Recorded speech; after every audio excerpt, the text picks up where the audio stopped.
In this video, you will see where and how Letecia actually tells detectives about the homicide without realizing that that's what she's doing, and she's betraying herself. Before we get into that, I want to comment on something from the last video. Gannon had hydrocodone in his system, but not Vyvanse. In the comments, it was suggested that Letecia was taking the Vyvanse instead of giving it to Gannon. I didn't think so, but I could be wrong. People in the comments have made some good points about this. This whole thing about medications was bugging me. So I talked to a healthcare worker who knows about ADHD and Vyvanse. He said two things that were interesting. One is that even though Vyvanse helps to settle and focus someone with ADHD, it is a stimulant and it would keep them awake. The second thing he said is that if there was no Vyvanse in Gannon's system, it means he'd been off his meds for more than a day. Of course, Letecia did not want Gannon awake and focused. What if Letecia gave Gannon the hydrocodone the night before? She said that while the room was on fire, the couch was on fire, his covers were on fire, and the fire alarm was blaring, he was still asleep. Through all that, he was sleeping. During the fire, she was trying to shut up the alarm. Letecia's own daughter was not in the house that night. The only kids in the house were the ones she was jealous of, the ones she resented. The candle was one of those candles in the glass. I have tried with a similar candle, knocking it over. It doesn't start a fire. It goes out. And if this child is in such a deep sleep, he's not knocking over a candle feet away. I think she drugged him so he'd sleep. She kept Lena up late so Lena would be sure to be asleep when Letecia started the fire. Maybe she drugged Lena too. I don't know. And she was trying to shut up the alarm so it didn't wake up Lena or alert the neighbors. She needed the fire to go on long enough to kill Gannon. And then she could look like a victim and a hero. Remember, she left Gannon in the burning room. Remember the Garden of the Gods hike earlier and how she'd already had a narrative ready about going on that hike? I've had this nagging thought that she planned to push Gannon from a high place there, but couldn't find the right moment. Just a thought. Let's move on to the police interview. This is where I should have made this mistake. So I drive to so Larson Ranch. At the end of Larson Ranch is a bunch of new builds, like construction, things like that. I drive to the new builds. I was going to be like, hey, look, here knows how to, fix it. Because if I get online and start calling people, then they'll be like, make an appointment. I figure I might find somebody that, would do like a little side job and come in. This is a prepared narrative. It's told like a story. Lots of details that explain her reasoning before she gets to any of the actual facts. Remember, the issue is that Gannon is missing, yet we're hearing all about her reasoning. So we got the carpet from the guy in the construction area. Well, I didn't get it done. He said he was going to bring it to me. So I gave him the address. And this is where I messed up. I gave him, and this is why I couldn't tell you this in front of Albert. I gave him our code to get in. If he was going to go fix it. And I just assumed working in the house, he was going to be okay, whatever. And me and Gannon left. I just said, hey, Did you give him the garage door code? Yeah. And what about the alarm? Well, if you go in through, you're walking in through our house, there's no sensor. So we always keep it on our alarm. And you can walk in through the garage and the alarm will never set on or off. Never. Okay. And the reason for that is there's no door. There's nothing that tells that door that it's open. You can send. So you don't have a sensor there. Right. So we just always, and the kids come in every day. If a victim told me she gave a workman the security code, I would not judge her for that. That's not what I have a problem with in this section. Listen to her pitch, cadence, and volume. She's talking fast. She wants to just get through the narrative. She's about to tell detectives about a horrendous attack and the kidnapping of a child. Yet, when she says, "I messed up," the cadence is fast, and her pitch and tone sounds like she's telling you about how she went to the mall that day or some other ordinary thing. Victims of violent crime very often feel like they should have done something different, and they blame themselves. They feel shame. I want to mention here that if you've been a victim of violent crime, it's not your fault. It's always the fault of the offender. Okay, back to Letecia. Victims who feel shame will state it quietly, and there will be a different kind of tension in the throat and voice because they're trying not to cry. That feeling of shame and violation is profound, and it's tough to go there. Some victims will give you the facts in a matter-of-fact tone, and that doesn't mean they're lying. It means they're compartmentalizing. But here, she's not simply stating the facts of an event. She's touching on shame, and that's different. You know what shame looks like. Are you seeing any of that in her body language? No. Also note in the next section how she just rolls along. If her headspace is on a terrible attack, she wouldn't be able to just flow along with describing the day like she does. So me again to go on. I don't remember exactly where we went first. I know we rode a little bit because I was looking for different places to buy the dogs some like different cute outfits because sometimes I get them at Ross. But Petco has some really good deals going on right now, so I was like, I'm gonna go to Petco. Gannon was like, at that point, it was like he wanted to lay down because his stomach was hurting. He wasn't complaining about like any like pain on his arms or anything like that. He just said he wanted to lay down because his stomach was hurting. So we were in Albert's truck, so we lay down. I mean, he lays down in the back of the truck.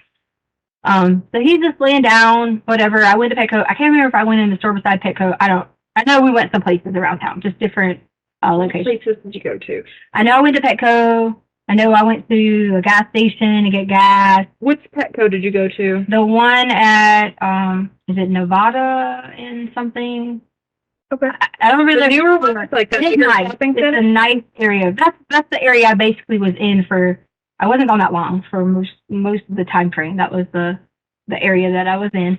And then I made the wrong, when you're coming back and it tells you go this way, I made the wrong exit. Like I got in the wrong one. So I went back. I guess that would be, I went north a little bit before I turned around to come back because I made the wrong one. So I get back and let's see, did we go eat at that time? The idea that Gannon is not complaining about pain is a lie. She has got to get in there that she's a good mom. She talks about this taking the wrong exit. Why is she talking about that? Why was she driving around other places and not actually stopping anywhere? Why is that an important bit of information to her? My family likes to know where I'm at, so Well, I do that to Harley because, Harley, was the only child, and then her father was killed. So it's always like she and I, and like she was like really all I had until I got remarried or whatever. Mm-hmm. So I kind of like do maybe a little over bored of stalking. Hey, you know what? I do that right now. Like Harley's father was killed? Oh boy. If you have information about this, drop it in the comments. So after you guys left Petco, so did you buy something there that time or? the second time, yes. Okay. And I know she kept asking me about what was Gannon doing, what was he, whatever, blah, blah, blah, blah. So I'm going to say this about getting back. Okay. So everyone has been, about this whole thing about camera footage and this happened because we didn't see this or didn't see this. So now I'm going to say She's worried about the camera footage. I'm very smart. What do you mean, everyone? I'm very smart. That's what she said. I'm very smart. I'm very smart. I'm going to pause here just to give everyone a chance to laugh or roll your eyes or throw up. Ready? Okay, let's move on. So, like, my whole family is being harassed. My mom is being threatened to be killed. My daughter is being stalked.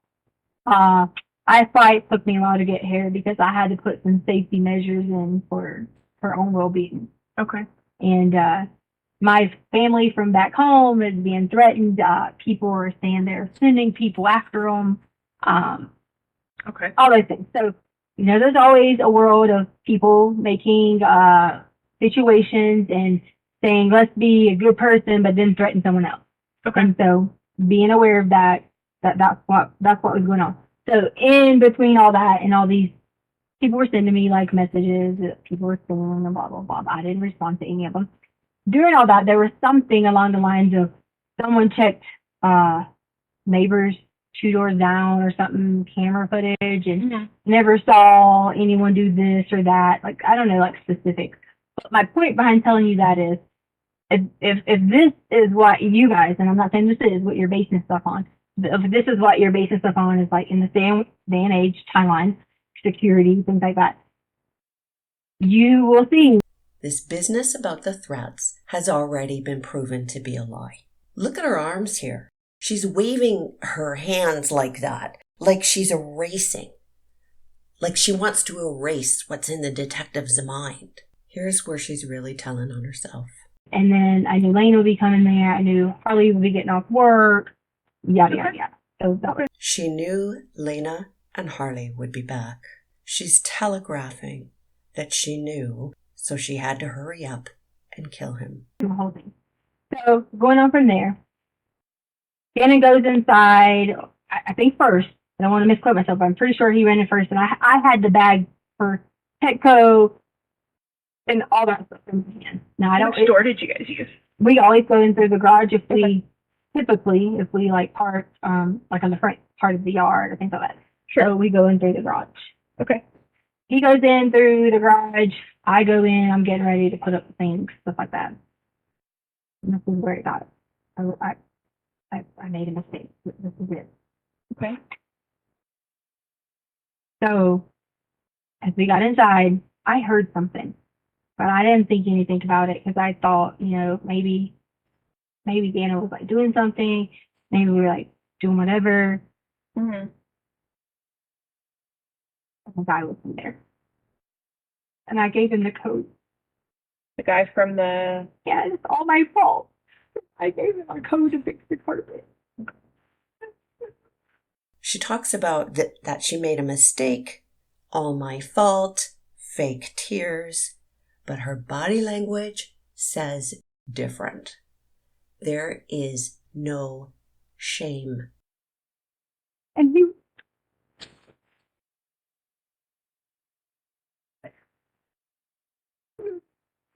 he was inside. I noticed when I had like walked in and I saw our we have like a little bookshelf thingy. I keep my shades in there too, but we also have like our guns and stuff.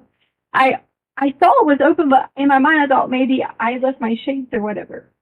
Your sunglasses? Yeah. Okay. So I didn't think anything of it when I heard the noise, and I just started walking downstairs. But I didn't walk downstairs with like a gun or anything like that. So I didn't walk down the stairs with a gun.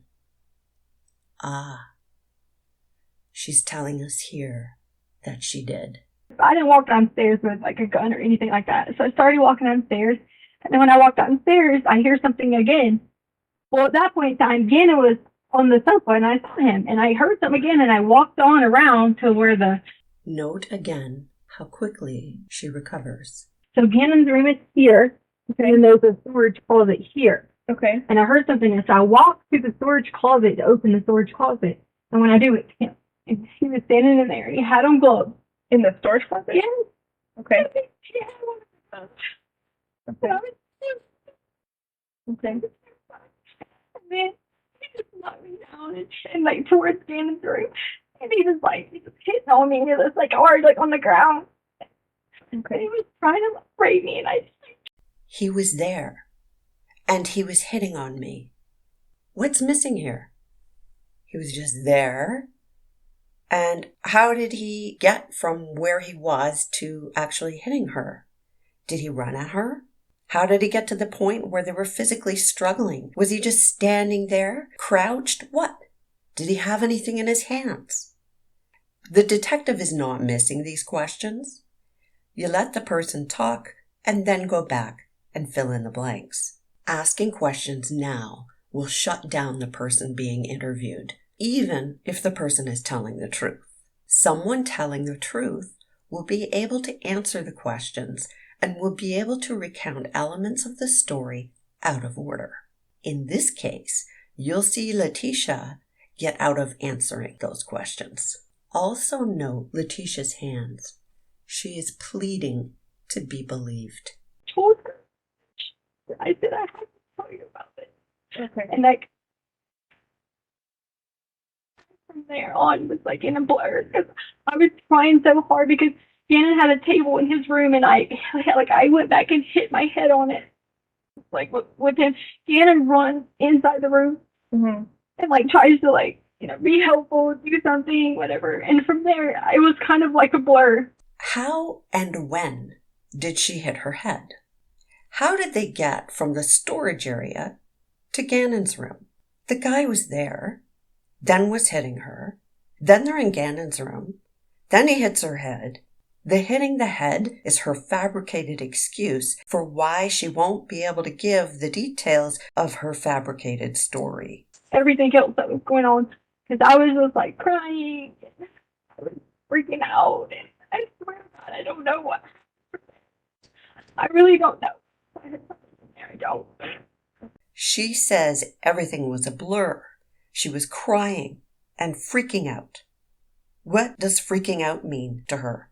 What does she think that looks like? And if you've ever been hit on the head hard enough to lose memory, you know it doesn't look like this. If you've been hit on the head hard enough to lose consciousness, you have a concussion. That will make you so tired you can't function. People try to go back to normal after concussions and discover they can't do it. She says, I really don't know.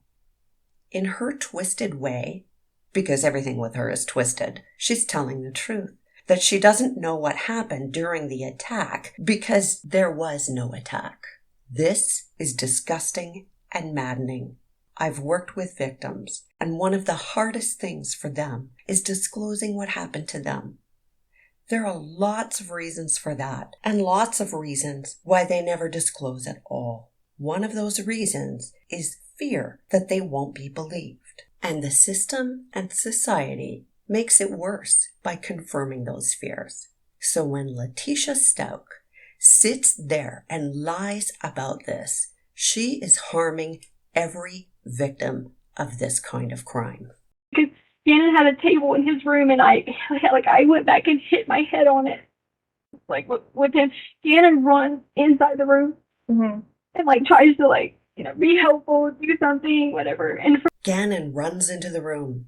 Where did Gannon come from? Because a minute ago, he was already in the room. Gannon does something, whatever. What? What is something, whatever?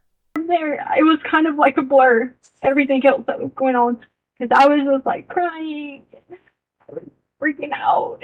And from there, it was kind of like a blur. Just kinda. Like. I swear to God, I don't know what. I really don't know. I don't. Okay. I don't. And I'm just in the moment thinking, these memories of wow, the thing was open, he had the gun. I'm just in the moment thinking memories of something was open, he had the gun. Oh, so he has a gun now. But she'd hit her head during some struggle. So while he was struggling with her, where was the gun? When did he produce the gun? And from where? And why is he in this physical struggle and letting the 11-year-old run around when he could easily control the situation with the gun that he has? You know, Al's gun that Letecia made sure to say she didn't walk downstairs with. First, everything's a blur, and she doesn't know what happened, and she's freaking out, and also in the moment, and remembering, and thinking. Listen, when you are in a life-threatening physical struggle, you are not mulling over anything. You are not even thinking.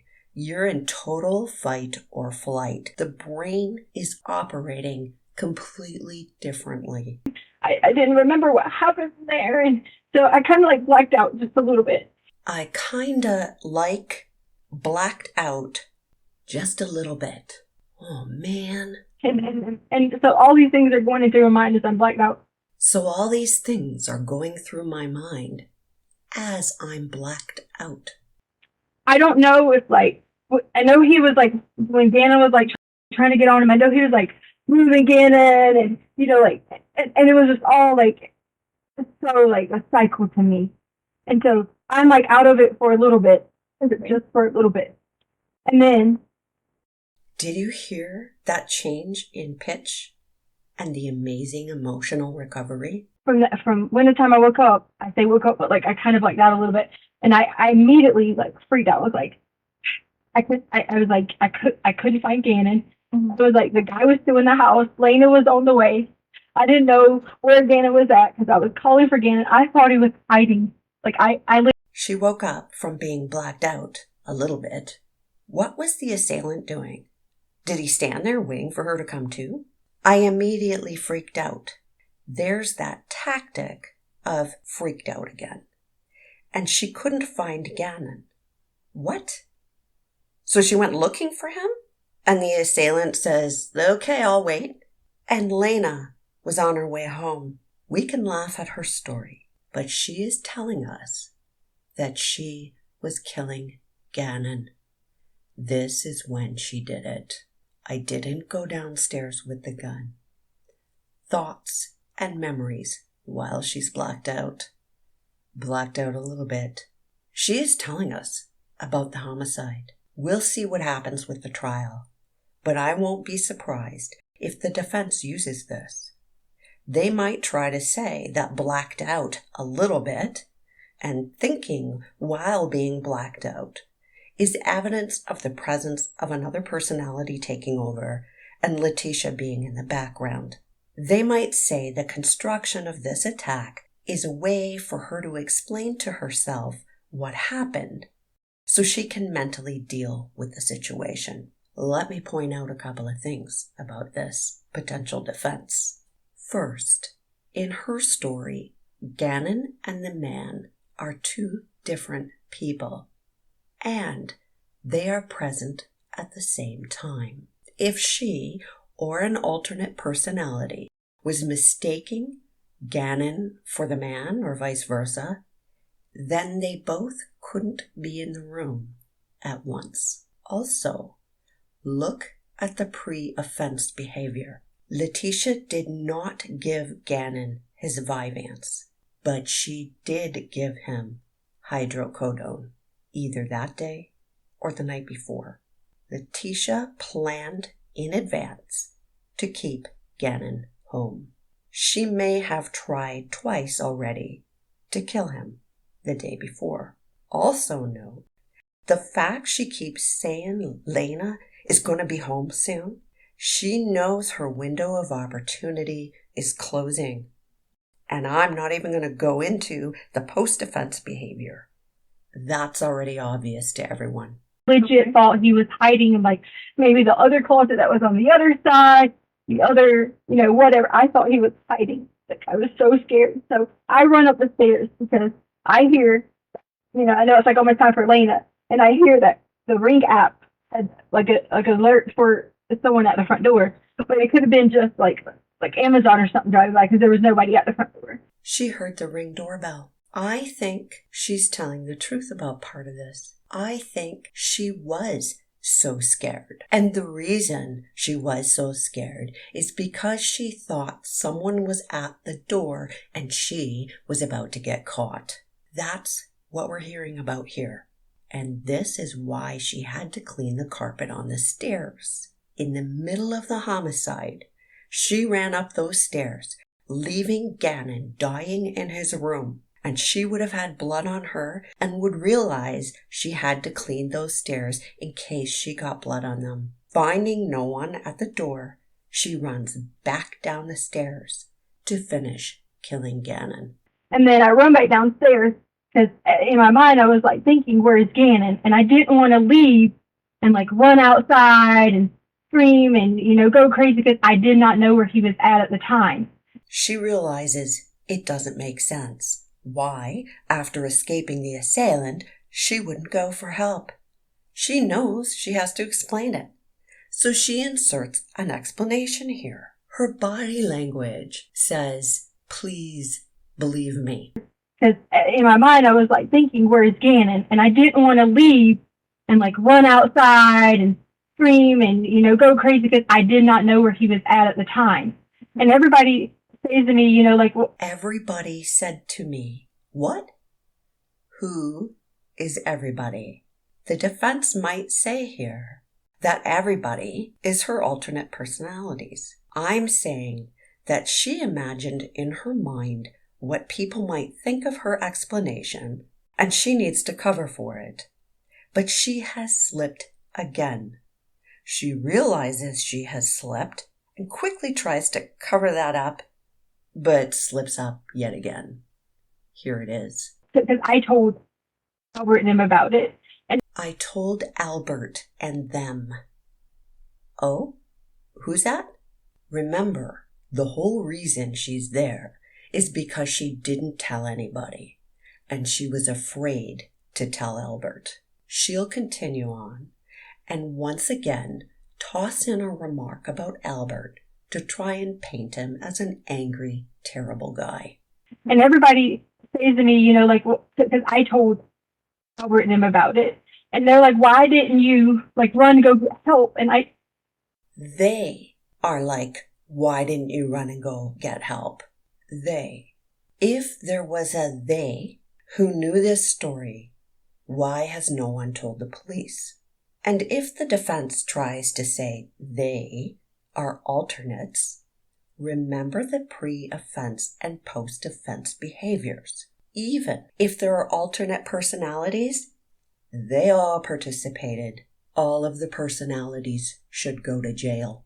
I didn't want to leave to go get help, and I was terrified because I know Albert would kill me because Gannon was still in there. Mm-hmm. So then when I get downstairs, he has the gun, and he has Gannon, and I'm sitting there freaking out, what do you want me to do? Blah, blah, blah. Then when I get downstairs, he has the gun. This gun is there, and then not there, and then it's there again. What's happening here is that she's forgetting to keep it constant in the narrative. When there's a gun in someone else's hands, you always know where that gun is. Every second.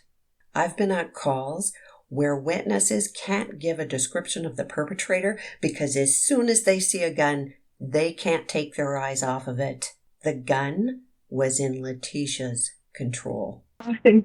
Lena does make it through the door at this time. Mm. And then so I go upstairs because I know that he was like, don't say anything, because I didn't know if someone thought it was a cop or, if someone heard something. Or Again, this assailant lets her go to the door. Here's what really happened. She'd shot Gannon at this point. She'd already stabbed him and smashed his head, and he was still alive. So she shot him. And in spite of using a pillow, that gunshot made a big noise, and it scared her. She was worried that someone heard something. She was worried there'd be a cop at the door. I didn't know anything. So my thought process was, if I say anything, Gannon's down here, I need to just be as cool as possible because we order things on Amazon all the time, books and things like that. So it was Lena. So the reason I sent Lena away was because I wanted her to be safe too. So I sent Lena on a mission to go get the mail. Lena, it never gets the mail. Nothing like that. I sent her on a mission to go get the mail. It was Lena. And now she offers an explanation of why she sent Lena away. She doesn't send Lena to go get help. She sends her away. She sent Lena away so she could start cleaning up. Okay. And so I just started making up random things for Lena to go do. And I looked at Lena and I said, she was standing there, I was like, just stay gone for a little while. Because I didn't want her coming back and then that, like her in the situation as we were too. When she explains how she told Lena, just stay gone for a little while, she's telling the truth. When she gives the rationalization for why she said that, that's when she's lying. So like in my mind, I think if I say anything, if I do anything, I just didn't know what to do. I was in complete panic.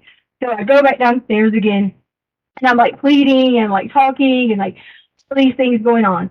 Like, she goes back to the assailant and is pleading. All right. We know this isn't true, so I'm not going to bother with her nonsensical lies. We know she has gone back downstairs to deal with Gannon's body. Just back and forth with him. And why are you doing this? Why did you hurt us? Why are you doing these things? Mm-hmm. And then it just started being like a hustle and puzzle, like back and forth. I don't even remember how it kept going for, like maybe I say 5 or 10 minutes, but I don't know if it was that long. And then he was like on top of me again. And then I kind of lied out again because he hit my head again. Oh, really? And then, yeah. When she says she hit her head again, the detective says, oh, really? The detective knows she's listening to a whole lot of malarkey. And I was just like losing my mind, like completely, like Albert's sister was raped. And so like in my mind I kept thinking Albert's gonna be like I'm nothing, and I shouldn't have been thinking about that. I should have been. I was losing my mind. Yeah. Because she has a body to dispose of. But she explains by exploiting the victimization of Albert's sister. But we know what's going on here. But I was. And that was all I could keep thinking about, was like Albert was going to sit upset, Gannon's over here, Lena's coming, all these emotions are running through there. And he was like, he asked me to give him a suitcase, and I gave him a brown suitcase. He asked for a suitcase. Of course, we all know this is ludicrous. But now you know that what she is doing, what she is describing, is her own thought process of how to get rid of the body. Nobody knew anything about a suitcase at this point. She is telling the detective that Gannon is in the suitcase. And he hit me on the head again, and like right here. He kept like hitting me right there like that. Okay. And so then he did that, and then I blacked out again. This woman blacks out more than a bad power grid in a hurricane. I was having a panic attack. And then I don't know what happened from there.